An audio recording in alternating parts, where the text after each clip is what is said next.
Hello guys, আশা করি সবাই ভালো আছেন। তো একটু আগে টি-20 world cup Bangladesh versus Sri Lanka ম্যাচটা দেখলাম। তো ম্যাচটা দেখে অনেস্টলি বলতেছি আমার জাস্ট বিরক্ত লাগছে, মানে খুবই বিরক্ত লাগছে ম্যাচটা দেখে। কজ মানে এই জিনিসগুলো আসলে এক্সপেক্টেড না আসলে বাংলাদেশ টিমের কাছ থেকে। আর স্পেশালি মাহমুদুল্লাহর ক্যাপ্টেন্সি, তার মতো একজন মানে বয়স্ক এবং এক্সপিরিয়েন্সড প্লেয়ারের কাছ থেকে এরকম ক্যাপ্টেন্সিটা আসলে আশা করা যায় না। অ্যাকচুয়ালি আমি বিশ্বাস করি মাহমুদুল্লাহ যথেষ্ট ভালো একজন ক্যাপ্টেন, তার যথেষ্ট ক্যাপাবিলিটি আছে একটা টিমকে গাইড করার অ্যাজ এ ক্যাপ্টেন।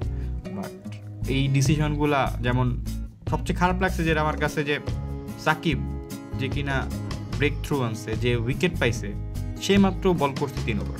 মুস্তাফিজ যে কিনা পুরা ইনিংসটার একদম ধরে রাখতেছিল, আমাদের বেস্ট দুইটা বোলার মুস্তাফিজ আর সাকিব, তারা দুজনই 3 ওভার করে বল করছে।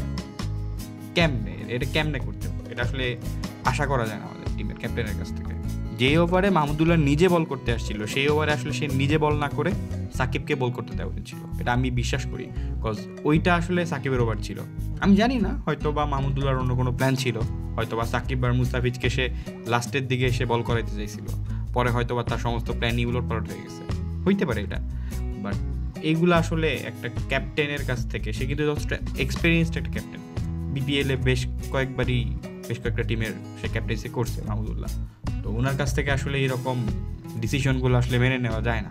আর সেকেন্ড যে জিনিসটা আমার সবচেয়ে বেশি ডিস্টার্বিং লাগছে, সেটা হচ্ছে লিটন দাসের ক্যাচমিসগুলো। মানে তুমি ভাই ব্যাটিং করতে পারো নাই, অ্যাটলিস্ট ফিল্ডিং করেও তো একটু পুষাই দিবা। তুমি যা করতেছো মাঠের মধ্যে, এই লিটন কুমার দাস আর সৌম্য সরকার, এই দুইজন যে আসলে কেমনে টিমে চান্স পায় আমি বুঝি না আসলে। এরা মানে কেমনে সম্ভব, মানে এরা এত খারাপ খেলে, এত খারাপ ফর্ম নিয়ে কেমনে বাংলাদেশ টিমে খেলতেছে, মানে এত কনসিস্টেন্টলি চান্স পেয়ে যেতেছে। তাদের ফর্মের কোনো কনসিস্টেন্সি নাই, কিন্তু তাদের টিমে চান্স পাওয়ার যথেষ্ট কনসিস্টেন্সি আছে। যতই খারাপ খেলুক না কেন, তারা কনস্ট্যান্টলি টিমে চান্স পেয়ে যেতেছে।